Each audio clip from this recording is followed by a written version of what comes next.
Le silence entourant les défis auxquels sont confrontées les femmes israéliennes dans des situations de conflit soulève des questions importantes quant à l'universalité de la solidarité féministe.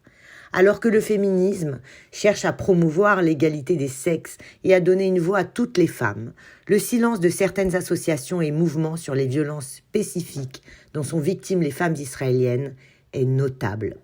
Le 7 octobre 2023, des événements tragiques ont secoué la communauté internationale, mettant en lumière les violences sexuelles perpétrées à l'encontre des femmes israéliennes.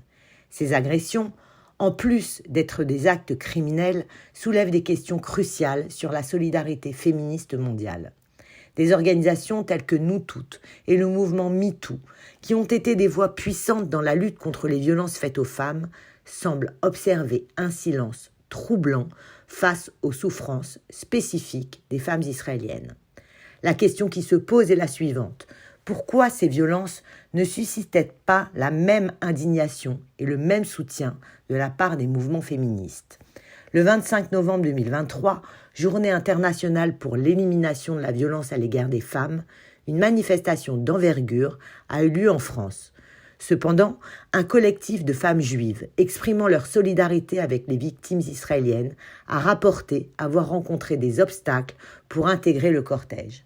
Ce fait souligne les défis supplémentaires auxquels sont confrontées les femmes juives qui tentent de se faire entendre au sein même des mouvements féministes.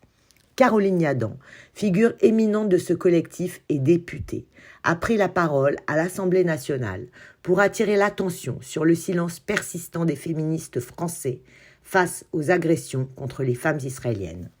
Son discours a mis en lumière la nécessité de reconnaître toutes les expériences féminines, indépendamment de leur origine géographique ou culturelle, dans la lutte contre les violences de genre. Le silence observé par certaines associations féministes face aux violences spécifiques faites aux femmes israéliennes peut être interprété de différentes manières.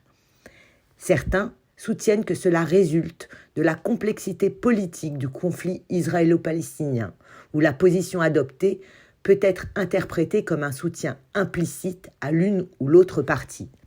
D'autres considèrent cela comme une lacune dans la solidarité féministe, soulignant l'importance de traiter toutes les victimes de violences sexuelles de manière équitable. Cet écart apparent dans la réponse féministe pose des questions sur la nature de la solidarité féministe et sur la nécessité d'une approche inclusive qui reconnaît et condamne toutes les formes de violence à l'égard des femmes, indépendamment du contexte géopolitique. En conclusion, le silence des féministes sur le sort des femmes israéliennes face à des violences spécifiques met en évidence des lacunes dans la solidarité féministe mondiale. Demain, vendredi 1er décembre à 9h, un rassemblement spontané est organisé devant les locaux de UN Women, place de Fontenoy à Paris, par le collectif Rape is Rape. Ce rassemblement a pour objectif de dénoncer le silence de UN Women face aux violences et crimes sexuels commis par le Hamas contre les femmes. Nous vous invitons à venir nombreux pour soutenir cette cause. On compte sur vous.